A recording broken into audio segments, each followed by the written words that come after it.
I'm here on the job site with Dale, who's a framing contractor. Hey, good morning. Dale traded up to Geico Commercial Auto Insurance for all his business vehicles. We're here where he needs us most. Yep, they sure are. We make it easy for him to save on all his insurance needs, all in one place, with coverage that fits his business and bottom line.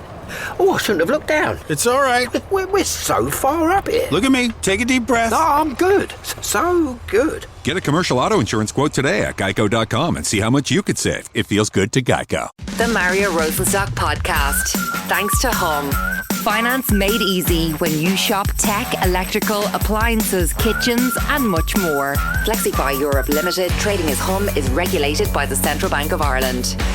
Coming up on this episode of the Mario Rosenstock Podcast. And we're in the Groucho Club in London. And there's Louis Theroux and there's Jeremy Clarkson and there's all these different people, about 10 of us around this dinner table and some execs. And I'm sat beside Jeremy Clarkson and he's chucking into Marlboro Reds, you know. Yeah. And he turned around at one stage and he rubbed my face and he goes, "Look at that skin. What's the fucking point?" Exactly. And I was like, I'm so terrified in this space. I haven't actually spoken to anybody. No, yeah. And I asked him, I said, Jeremy, could I have one of your cigarettes? And I smoked one of his Marvels out. He goes, "Look, he's fucking human." Yeah. And I was like, I haven't even said anything here. They've just made their mind up already.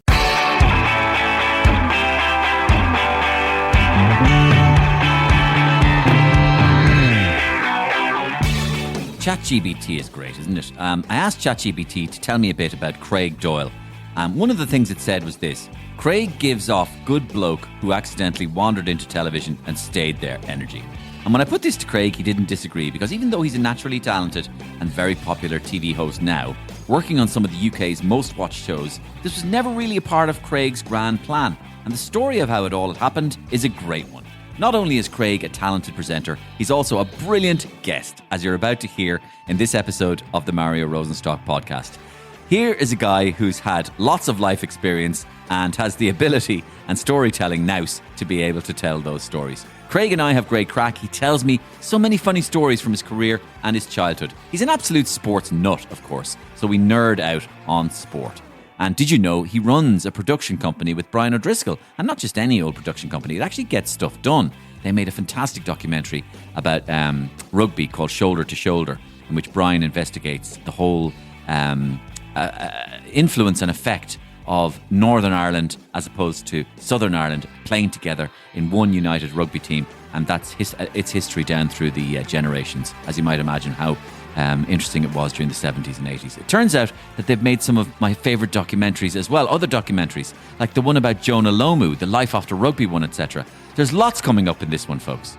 You'd be at the bar out with Lawrence Dalio at a night out, and you'd be like, "I'm going to try and sneak out doing an Irish accent." And you just see this huge hand, like Hagrid's hand on your shoulder, this massive thing, and be like, "Make it 8 tequilas on top of that doily." And you're like, "Oh no, we're settling in, wild."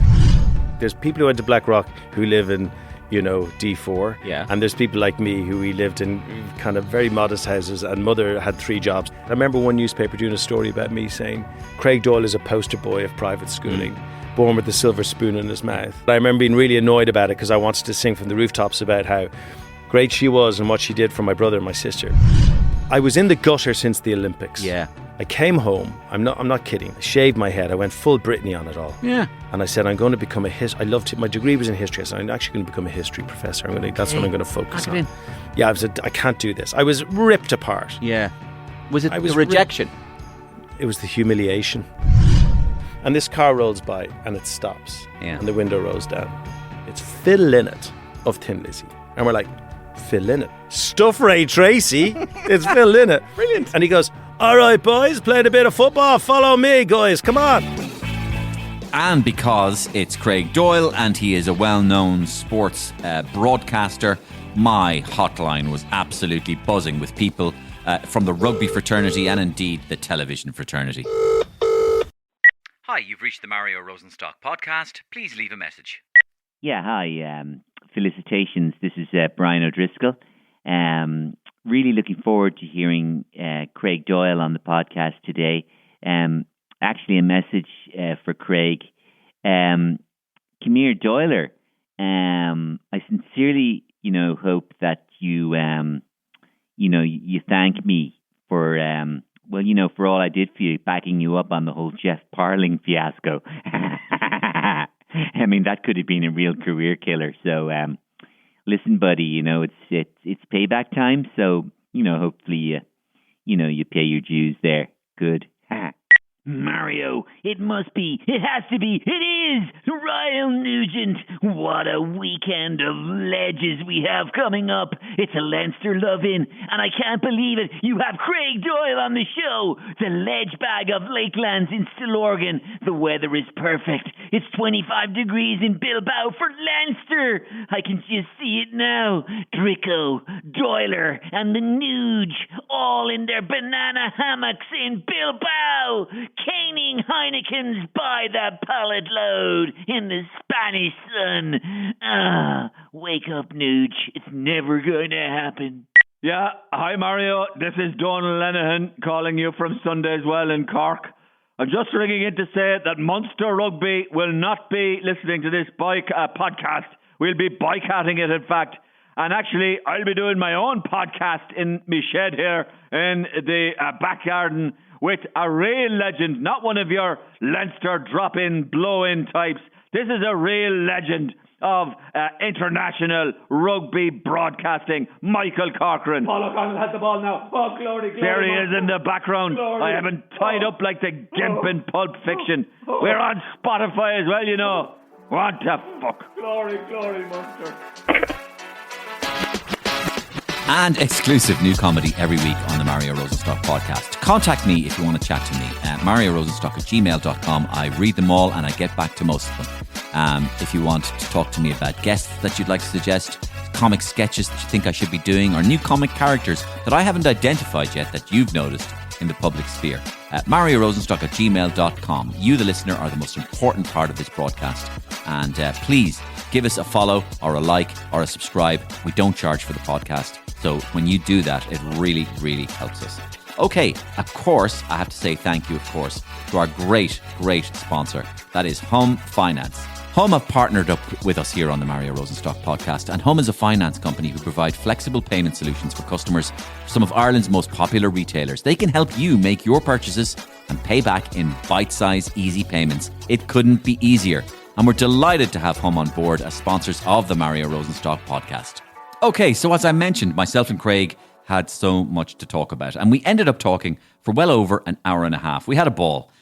So much so, in fact, that we split it up into 2 episodes. This is part 1. I hope you enjoy it. Craig Doyle. So, Craig, listen, I have so many things I want to talk to you about. Are we currently podcasting? We're going to podcast now, right? I have so many things I want to talk to you about. And I'm not just saying that because I do. I have a list here as long as my arm. Open book. Anything you got? Patrick gave me a list of things to talk to you about. But for full disclosure, for the podcast listeners, I'm actually very friendly with Craig. We live near each other. And I think it's safe to say we quite like each other as well. So I hope it doesn't come off like a mutual sort of love-in thing. And I don't want it to come across like that. But we can put up some barriers. We can, but I have plenty of things to say to you. We put you into Chat GPT. We asked Chat GPT about you. Oh, don't. Say what? No, an opinion. Oh. We said to Chat GPT, give us an opinion on Craig Doyle. And here's what the opinion of Chat GPT came out with. Good bloke who accidentally wandered into television and stayed there. Energy. Correct. Not bad. Thank you, Chat GPT. I still don't know. GPT. Yeah, GPT. Yeah. What's it stand for? Oh God, no, I forget. Knows. Yeah, Nobody knows. I've heard it before. It could mean anything. Yeah. So discuss that statement. That's what happened. Yeah, that's what happened. Well, I had no interest. I had no interest in being on TV. In TV, maybe as a producer. Okay. Not on TV, no. And where I started my first job, I was a staff reporter in BBC Regional Radio, and the equivalent of the TV Alan Partridge figure would come into our studio, and everything would stop, and you'd have to leave the little studio because they'd have to come in and do something because they're telly. And I used to think, dicks. Yeah. I'm doing a story in a very important local council meeting about closing a bingo hall. Okay. This has to be done. Okay. The world is waiting for this, and you've just come in to do your piece about turnip prices, which is more important because you're a celebrity TV type. So I never wanted that ever. And I would have been, people say this, don't they, all the time when they're in TV, but I would have been, I think, quite shy I certainly wouldn't have been wanted to be centre of attention that much. Now it's changed, obviously. But so it was an accidental thing. But it's so much fun. And the hours are good. Yeah. And the money is good for what little work you actually have to do. Exactly, yeah. Yes, now, you went to Black Rock. I did, yeah. What, like, so, I mean, Black Rock. So a lot of people never leave Black Rock. I mean, they're always Black Rock. Yeah. They keep coming back to Black Rock in their 20s. They actually hover around the school. They wear the jersey out at night sometimes, even when they're 26, 27. What was your... But Dricko's a good guy. I mean, the school gave him a lot, so I understand. Was he a real Black Rock boy? In other words, he was from Clontarf, wasn't he? Yeah, no, I mean the wrong side of things. Yeah. You would say. Not even Clontarf, kind of Sutton. Oh. Sutton, not even Sutton Cross. But they sent him to Black Rock. They sent him to Black Rock. Yeah, I mean, Brian was a great Brian was a great tennis player. Yeah, was he? Great Gaelic footballer. And he didn't make the Junior Cup team in Black Rock. Right. But you know what he's like. You know what he's like. Yeah. He's so committed. He's crazy. He's so mad. Yeah. He's so mad. We're 8 years between us. 8 years between us, yeah. But actually, you, because of your association through rugby, and since you've been on the TV doing the rugby and everything, you kind of became friendly with him, and you set up your own little production company together. Didn't you? Yeah, we did. So we made a documentary. We've worked together on TNT for years and years and years, and I've just known him because I used to do the interviews for the BBC after matches, and it'd be Brian, and we always got on well. And I wanted to. People used to ask me, when they go, "Oh, Craig, why have you got two anthems? You know, with the rugby, you know why? That's an English accent. How dare me do any form of impression in front of you? Not at all. It's good. It's like trying to say mass in front of the Pope. Not at all. I'd say you're good at the old impression. I feel bad Can now. you do Brian?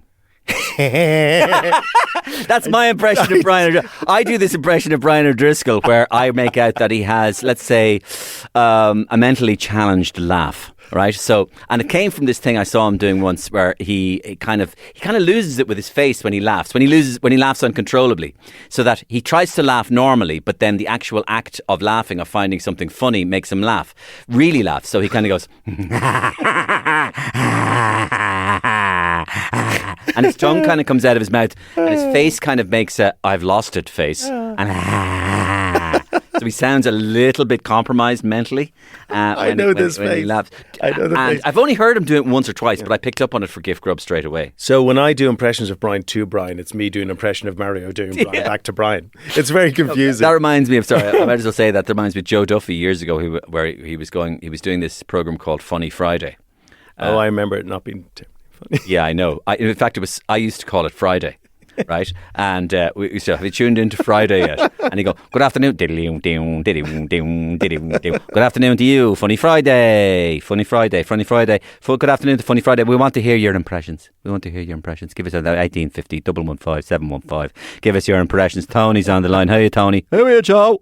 Tony, who are you going to do? Roy Keane, Joe. Go on. Give us your best, Roy Keane. Okay, Joe, are you ready? Yeah, go on. How are you, Roy? How's it going?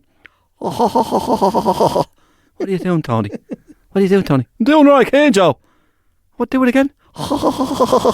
That's not Roy Keane, Tony. That's Mario Rosenstock doing Roy Keane. And he said, "And we love Mario. Yeah. Because Joe's very nice to other stations. Yes, yeah. No, I'm not just an RTE man. The news talk is very, very, very, very good. Because you never know. TNT is very good, very, very good. They might come knocking for Joe. Exactly. So he was always ridiculously egalitarian about other radio stations. That's Mario Rosenstock doing it. Who's Mario Rosenstock? You're doing Mario Rosenstock doing Roy Keane. That's Roy Keane. Anyway, so that's Brian and you. You agree with it. Yeah. But so, look, Brian and I would be similar about... So the production company thing, people used to ask me, why are there two anthems? I go, well, there's one, obviously, which is Aaron Devine, Soldier Song, very important anthem to our country. But, you know, obviously it's difficult for the guys from up north to sing that song. So we have a song that they can all sing. And I just said to Brian, why don't we make a documentary about it? Why don't we explore this? So we delved deeper and deeper and deeper. And then Brian realised, because I don't know if I know that much about it myself, actually, Brian said. Did you make that documentary? So we made that documentary. Oh, that was a super... It's called Shoulder to Shoulder. Yeah. Fantastic documentary. Even if I say so myself. It's really good. That took me nearly 2.5, 3 years. Go on. So we made that and we formed a production company to make that. Yeah. And BT supported it and it was fantastic. And then we said, well, we make another one. So we made one. Brian was telling me about retirement and how tough it was and how... you know, it was almost like grief. And I talked to others about it, and there's like 5 or 6 stages to retiring. And not just in sport, people who've worked in the same company for years and they leave and whatever it might be, getting over that and the things you miss. And I said, would you go for therapy? Because, well, actually a lot of players do. I said, would you do it now and let us film it? And he said, yeah, okay. So I contacted Richie Sadlier, of course, who's been through the mill himself, and, you know, pro footballer, had tough times, came through it. Now he's a psychologist, fantastic guy, just a wonderful human being. So we filmed the sessions with Brian, pinpointing those 5 or 6 stages of post-career grief. And then for each stage, we'd go and meet someone who suffered particularly badly. So if it was someone like who missed the pain of training and competing and even the injuries, we went to see AP McCoy. Greatest of all time, without a doubt. Someone who had to give up early because of injury, went to see Anthony Ogogo, who got injured his eye after the Olympics and couldn't box anymore. And we went through all these, and we made this beautiful documentary called After the Roar. And then the company just kind of took off. And now we make, if you watch the Gallagher Prem highlight show on ITV, we make that. If you watch the European highlight show that's shown all around the world, we make that. We made a lovely one last year about Jonah Lomu. Someone I met it was beautiful. Oh, yeah. Jesus, I saw it. Let me tell you about it. This is what I love about Jonah Lomu documentary. Yeah.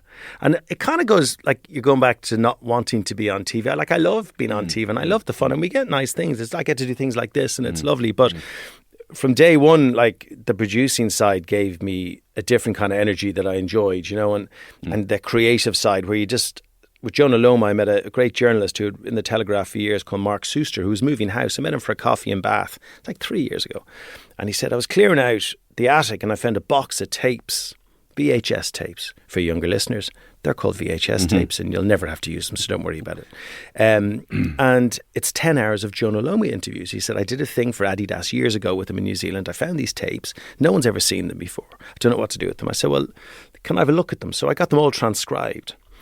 And I sat down with my brother Keith, who's a journalist, BBC journalist for 25 years, said, do you know what? We can tell Jonah Lomu's life story with these tapes in his own words, like from beyond the grave. So I did a deal with Mark. We got the tapes, did a deal with TNT, and we funded this documentary, got this documentary funded called Jonah Lomu, in his words, From Beyond the Grave. And it's just such a beautiful documentary, him telling his life story. Wow. But it starts off with his funeral going, you know, it's very poignant and very beautiful. Yeah, I can't. Well I actually watching it would bring a tear to your eye. Yeah, beautiful. Yeah. So and he was a beautiful person. Oh my goodness! Like I got the pleasure of meeting him a couple of times, and what a great man. And you know, he was ill advised at certain stage of his career, but like a superhero and changed rugby. Yes. I don't know if anyone has. No, he is the greatest. He is the greatest name in the history of rugby. It has to be. I agree. Yeah. It has to be. And there's a lot of names to choose from. Yeah.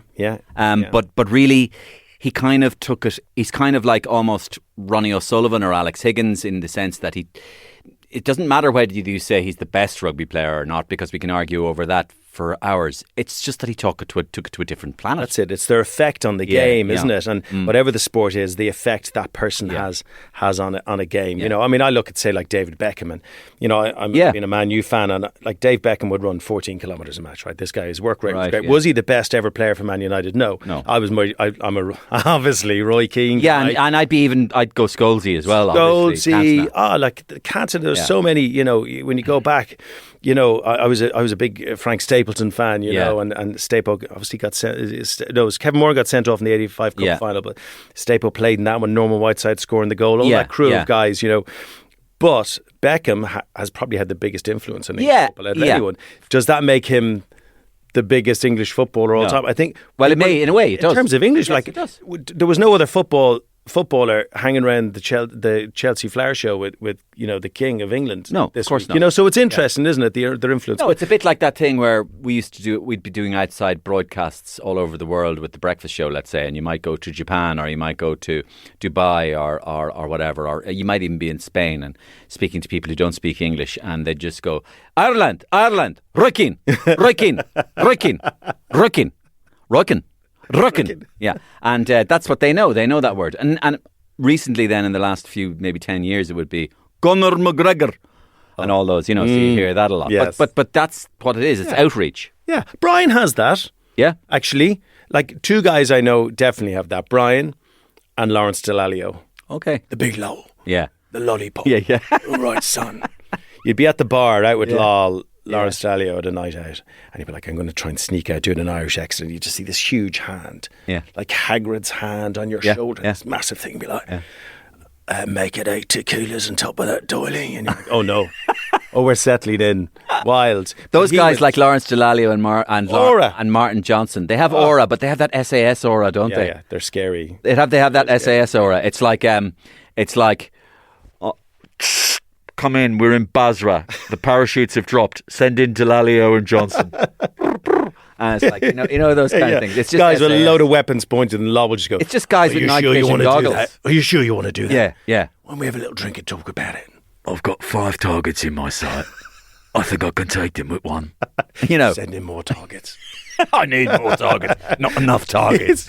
I love those guys. They have bottle though. And Lawrence would now and again, he just I mean, at times in life when you work with someone for a long, long time, I don't work with it anymore, but, I say when my father died, Lawrence would know this kind of really smart, sensitivity about him, and he'd come and grab you and you get an arm around there, he'd pull you into his chest and you're like, this is the safest place in the world. Yeah, pretty much. Yeah, but all those guys are great. So look, that's how Brian and I started the production company together, and we make great productions. We're currently making a Lewis Moody documentary about his life. Because Lewis is sick. Yeah, it was Lewis's motor neuron disease. Motor neuron, and bravely getting through it with his wonderful family and Annie and the kids. And what an athlete! What a man, gentleman. So it's great. As he's struggling, as you say, with motor neuron, isn't it? Yeah, so he's in fairly early stages of it. So he's still fairly well. But it's a horrible disease. Yeah, and, I must say now, I didn't realise, and I'm delighted to hear that your production company is so vibrant. Yes.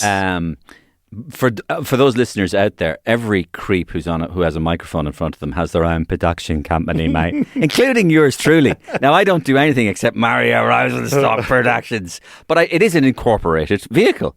And when Craig told me the same, my production company, I went, yeah, right.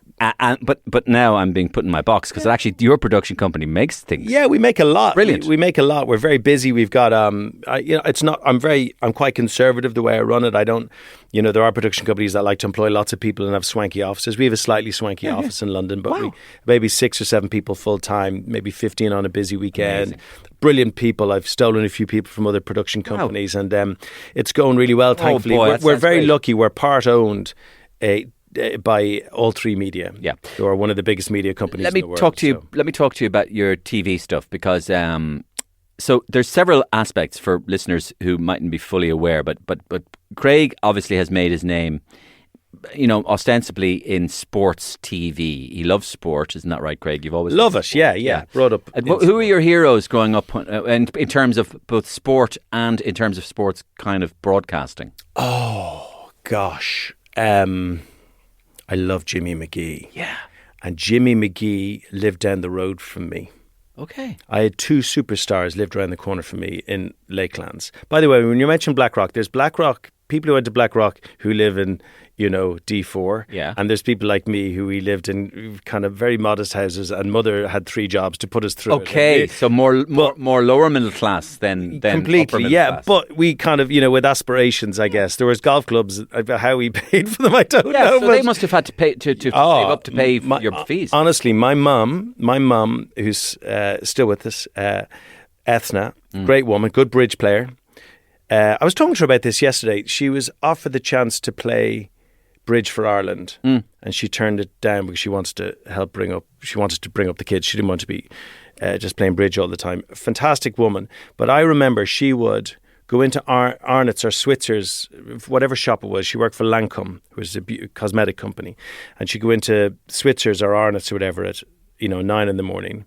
She'd work there till 5:30, 6.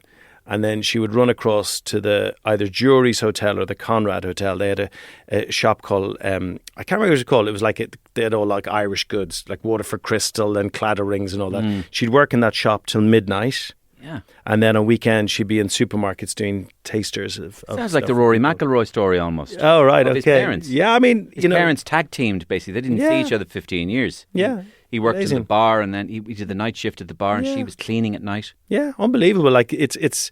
I think about it now more so when I'm, my own kids and the cost, and you know what it's like. God, and I don't know how. I have no idea how she did it. Dad was unlucky with businesses. They went well and didn't go well, and he struggled a little bit with that. So she had to take over a lot of the reins. He was a beautiful man. He died just 6 years ago next week, but gorgeous man.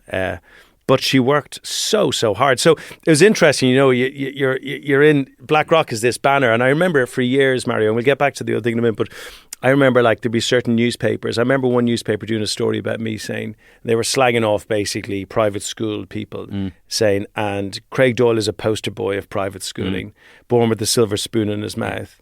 And I so wanted to say something, but I kind of thought in the back of my head, my mum and dad might like that.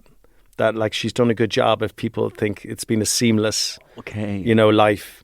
And I thought I'll leave it. But I remember being really annoyed about it because I wanted to sing from the rooftops about how great she was and what she did for my brother and my sister. We all went to private school. I cannot imagine how she did it. Yeah. So when you're in an environment, and these schools do have a lot of people who are a lot of wealth, but a lot of them don't, and you're very grateful, and your work ethic.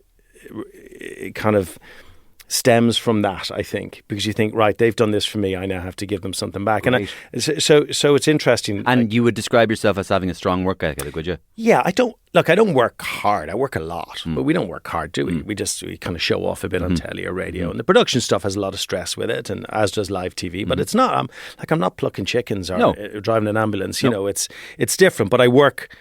I work as often as I can. Yeah. To fulfill the financial needs of life with so many people in our family, But I can't even remember what we were talking about to get into that. Your heroes and everything. So, heroes. So like Jimmy McGee was one. Jimmy McGee. So we lived in Lakelands. Nice semi-D houses, maybe hundreds of them in the Upper Kilmacud Road with a big park in the middle of it. And we just all go out and play football all day, every day. And rounders. Lakelands were the All-Ireland Rounders champions for about 10 years in the bounce. And but Jimmy McGee lived down the road. I knew his son Mark. And I just couldn't believe it. Beautiful night here in Hazel Stadium. Maradona, different class. I think that commentary that he did. Oh, my word. Because this everybody knows it. It's Maradona gets the ball in the Azteca Stadium in 1986 in the quarterfinal against England. And Jimmy McGee, the doyen of Irish TV commentators, Philip, what's his name? The old... radio guy would have been Philip Green would have been great as well. Oh, yes. But Jimmy was also... Was this Hand of God territory? No, yeah, same game, same right? Game, yeah. So basically, Maradona gets the ball inside his own half and flicks the ball and does a pirouette and takes out about 3 England players. He then goes by 2 England players, another England player. He goes by Shilton and he scores a goal. Some players... That goal is the most famous goal of all time. When you hear the commentary from Argentina, you imagine the Argentina and it says Maradona el genio Maradona mundial el genio padre mía Maradona la Maradona, right? So they go crazy because they're Catholic and Argentina and they're passionate. This is the way McGee did the goal. Beautiful night here in Aztec. Maradona. Different class. Different class! And so anybody who loves TV and TV commentary knows what happened there. What happened there is that Jimmy McGee let the pictures do the talking. Correct. And he said the words different class twice. And that's all he said. Because he was class. Because he was class. And a lovely man. And I was like, I just couldn't believe he lived there. Yeah. Around the other corner, like England might have had Beckham. We had Ray Tracy. Oh, Ray Tracy. Ray Tracy. Played for Ireland, striker for Ray Tracy, and then Ray Tracy travel. Handsome man, tan, great hair. A real Dublin accent. A real Dublin, yeah. Kind of real rough, kind of. We all liked his daughters. Yeah, a little bit American to it as well. It's kind of like, I'd only need to be in America for one day and I'd pick up an American accent. Kind of swanky, shirt open, jewellery, tan. Yeah. He could have been in a snapper. He could have been. A1. Perfect. And there was one better.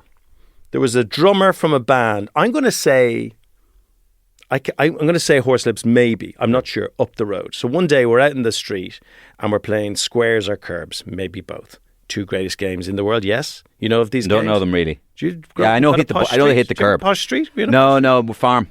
Okay, so yeah, well, you're okay. No curbs. Curbs is one of the greatest games. Curbs is like you throw the ball onto the curb. Yeah, well, don't simplify it, Mario. It's a game with great skill, and it has to come off the curb in a certain angle. And if you catch it, you get to the halfway, and you can throw anyway, we're standing playing curbs, and it's like car, everything stops, and this car rolls by, and it stops, and the window rolls down. It's Phil Lynott of Thin Lizzy, and we're like, Phil Lynott. Stuff Ray Tracy. It's Phil Lynott. Brilliant. And he goes, all right, boys, played a bit of football. Follow me, guys. Come on. And we follow his car up the road. He goes up to the guy, horselip. So it's like standard semi-D houses. At the back, there'd be the double bedroom. Yeah. You'd share. Yeah. The two big windows that are open. Then the single bedroom. Right. Himself and the other lad. God, I wish I could remember who it was. They go up to the double bedroom, and we're all in the garden. Plugs in an amp. Plugs in the other amp. And they play a set for us out the window in the garden. With our own little kind of quasi Thin Lizzy set. Concert. Yeah. And people got their albums and he signed. That was the actual first festival in Ireland. It was the first one, yeah. Before Longitude. Yeah. It was Lakeitude. It was called Lakeitude.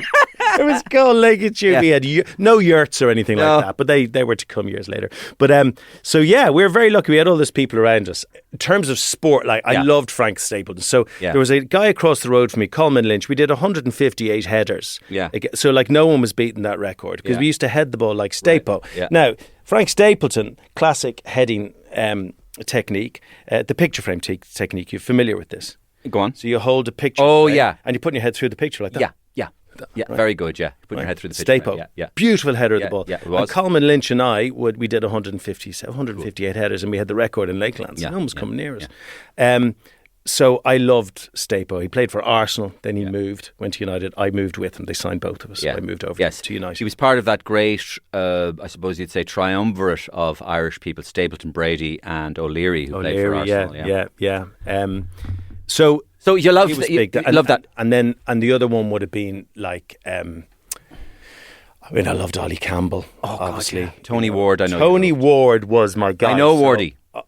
I've got to know him. Yeah, lovely guy. Gorgeous guy. Really amazing Secret man. too. Didn't know that. Yeah. Amazing man. Really sweet guy. Sweet guy. Loves comedy. Does he? Loves comedy. Loved Dermot Morgan. Was a big friend of Dermot Morgan. Yeah, and actually Dermot Morgan used to always do a little routine on Jimmy McGee. They'd go, Jimmy McGee is coming out of, Jimmy McGee is coming home. He's at the bar and he's coming home. He's just coming home from thing, and he's stopped by a guard in the car, pulls him over, and the guard says, sorry, mister, do you have any idea what speed you were going?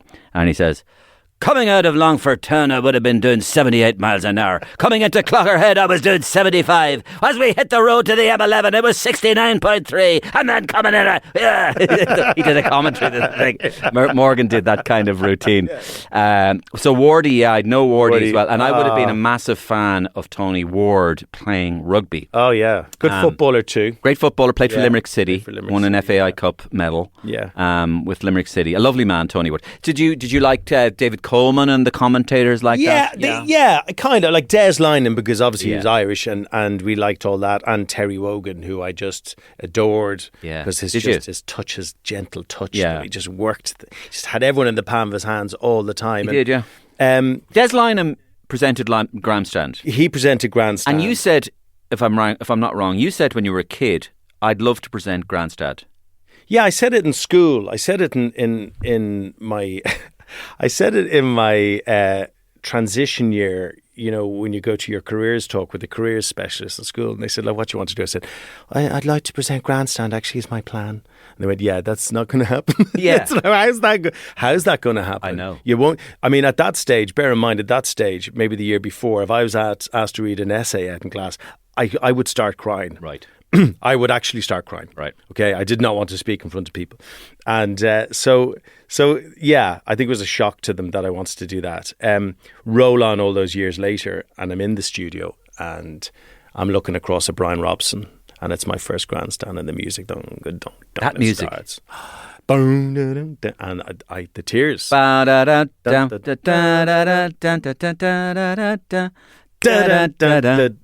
and I couldn't believe Did you do the Ski Sunday music? No, that's I'm mixed up with the horse. Horse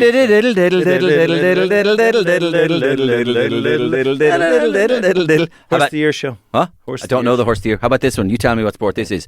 See, I'm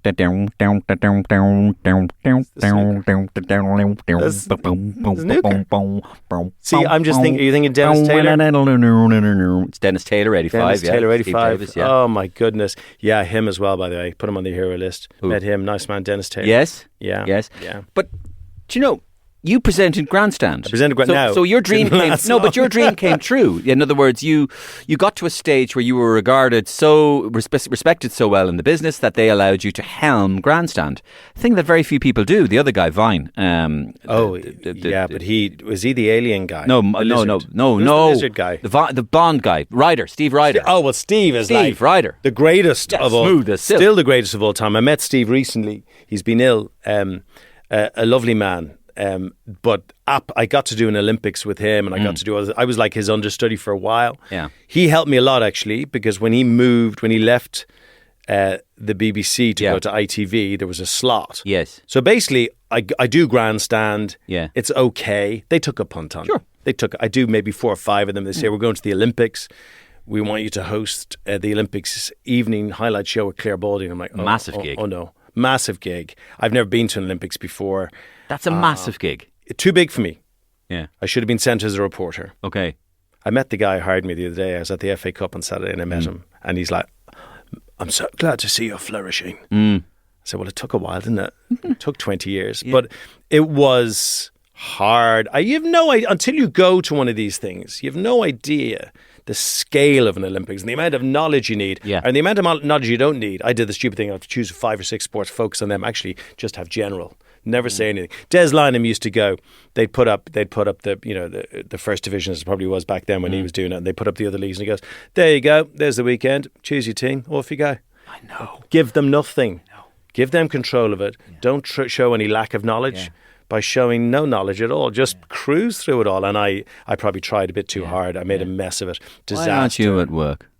yeah. Why aren't you? So England clever. versus it was a World Cup match, Tuesday afternoon, World Cup match. England could have been Tunisia, but important because England are playing. And we tune in, and the music comes on. Des goes, "Hello, why aren't you at work?" And you go, "Ah!" Oh, so clever. So clever. So the Olympics disaster came back. I remember being I was in a talent day for BBC Sport, and everyone was in it. I was beside a guy called Manish, who was one of their rising stars. That's right, I remember Manish. Yeah, Manish was about to start presenting Football Focus, which I did a couple of Football Focus with Mark Lawrenson. I used to can't say anything anymore. Can't say. I politically correct. What do you know my mates call Mark Lawrenson? 2 champagnes. Because on one occasion I do Football Focus with him on a Sunday. We do the odd Sunday one if there was anyway, so I ended up flying back with him, and he goes, "Would you like to come into the lounge with me, Craig?" That was, "Yeah, I would, please." So I'll go with Laura into the lounge, and the waitress is there, and he goes, 2 champagnes for Dolly and I. So for everything, 2 champagnes. So Mark Lawrence, Laura's known as 2 champagnes. Yeah. So I was in the staff thing. Everyone's there. They're all excited. And the guy I spoke to on Saturday pulls me aside and goes, "Craig, can I have a chat with you for a minute?" I'm like, sure. Yeah. What's now? What are they going to get me to do next? He goes, "We're not renewing your contract. I'm really sorry." Yeah. So I was like, oh. And I went down, I sat into the rest of the meeting beside Manish, who's been told how great he was. Yeah. About 60 people in this thing. And I'm thinking, shit, I had a kid at that stage. Like, yeah. Like what? Like literally, what the hell am I going to do? I have no contacts in Ireland in media. I've never worked in Ireland. There's nothing on there for me. I don't know what I'm going to do. So I left, and then I just kind of panicked for about a week, and then Steve Ryder left, and they had nobody to host the Six Nations. So what they did is they got all their talent, 5 or 6 of us, and we all got 1 game each in the next Six Nations. It was the first ever X Factor on television, basically. We all got to go at 1. And at the end of it, they chose John Inverdale and I as their presenters for the Six Nations. John Inverdale. And all it took was just one little way back in. I just needed someone to go, thank you, you're good at that. Yeah. Just a little things, right? Baby steps. And is that because you just needed somebody to tell you confidence-wise, or just a gig? Oh, confidence-wise, I was in the So you gutter. needed somebody to tell you, no, you're good at that. I was in the gutter since the Olympics. Yeah. I came home. I'm not kidding. I shaved my head.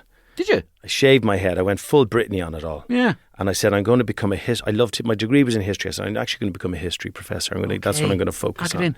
Yeah, I can't do this. I was ripped apart. Yeah. Was it the rejection? It was the humiliation. Yeah. And also this dream. It was a dream. And it ended badly, and it was my fault for not being good enough and well prepared enough. So you really came down hard on yourself. Oh, really bad, yeah. And I remember the papers, the Sunday Indo, the front page of the paper said Doyle hated in Britain was the front page of the paper on a Sunday, and I'm like, my dad's coming out of mass in Kilmacud, and he's seen that. Did it say? Yeah. Oh, tough man. Yeah, it upsets me, not for me, for him. Yeah, I understand, yeah. For him. Oh, boy. Because he was like, it's your son, you've your kids. Yeah. And they doorstepped him. And Dad, being so nice, said, come on in to the house. Oh, fuck it. Did they? Yeah, I haven't spoken to that paper since. I was so annoyed about it. It was so mean. It was so mean. Anyway, it actually was the best thing that happened, because I had to learn how to do this job, right? This job. So, rugby, back in with rugby, but everything good in life was around rugby anyway. My friends, the weekends, everything. And also rugby was beginning to become Ireland's great. Ireland were beginning to become brilliant since the year 2000 and 2001, since Drico's 3 tries in Paris in 2000. Ireland has had an amazing 26 years of rugby. So, not that you've been working in England, but it's just Ireland rugby. No, but it helped because I was essentially the Irish correspondent, so I did all those games. And then it's mad, isn't it, in life? And it can be anything. It doesn't have to be TV. You get a bit of confidence from that. And next thing, I remember they said to me, we'd like you to cover triathlon. And I went, I'm not making that mistake again, that I don't know the sport I'm covering. So I joined Wicklow Triathlon Club with a great bunch of people. To know it. To learn it. A friend of mine, lovely fella, called Cian McGrath, kind of held my hand a little bit. And these brilliant people there. And I started training with them. And then I started racing. And then after a while, I started doing okay in some races. Not many people were doing triathlon back then. And then with their help, I got on the Irish age group team for the World Championships. Cool, yeah. So I went to Hamburg to race for Ireland in the World Championships in triathlon, which was cool. Yeah. And what I did was I did my race, and then my end link, I crossed the finishing line in my gear, covered in sweat, and I'd also peed myself, just to let you know. And then you interviewed yourself. And I basically interviewed myself. The cameras came up, and I went, I did. Did you? Yeah, I went, really tough course, quite hilly, on the bike, about 3K out. Yeah. Good swim though, no current out there. Let's join the elite race now, which is about to go. Okay. And they loved that. And then we came to London. So they said, "Oh, Craig, right, this is great. We figured you out a little bit now." I think, Mario, I'm a bit odd. We're all a bit odd. But I did things my own way, and I had to do them my own way. I can't remember stats. Not everybody necessarily neatly fits into a box. Correct. And you were kind of wiggling around various boxes. Yeah. Because you could show, it's interesting as well, because a lot of people would have looked at you and went, I think, in my own personal opinion, right? You see, you're very good looking for television. No, you are. You're very telegenic. Okay. You look great on telly. And that's kind of a good and a bad thing. Because people then kind of, they go, he has to be right for this. And not necessarily you are, but they go, he has to be. He looks great. He sort of looks it. And actually, sometimes when you're good looking like that, people then put you into the good looking box. It's quite uncomfortable. Well, hold on, let me talk. Let me talk. It's not about me, it's about you. So you don't have to answer it. But they put you into that good looking box, which is a kind of hampers you, because then they kind of go, yeah, looks well, bit thick. Right? In other words, their brain almost goes, because he looks well, he must have an imbalance in the other thing. It's like your man that I always tell this story about the guy who I went for a film audition in 1991, a big film, The Commitments. Oh, wow. And it was for the lead role. Oh, wow. And Deco. And Deco was played by Andrew Strong. And the character reference, I was sent it straight by my agent, and he went, you can sing a little. And I went, yeah, and I can hold a note, and go and sing your heart out for Alan Parker. and then say you can do the role. And so I went in and I sang "This Is a Man's World" by James Brown for in front of Alan Parker, planking it. Yeah, and it was okay, whatever. But and I got a call back, and I didn't ultimately get it. And the character was meant to be, this guy is a ladies' man. He's young, good looking, arrogant. Ladies hate him, but they love him. He's 20. He thinks he's the God's gift, but he's a dick. But he can sing. And he can sing a little. He's a bit of a rock star. Yeah. But he thinks he's a rock star, but kind of girls like him for that. Anyway, I saw the movie come out, and I saw Andrew Strong getting the role, and I went, hang on.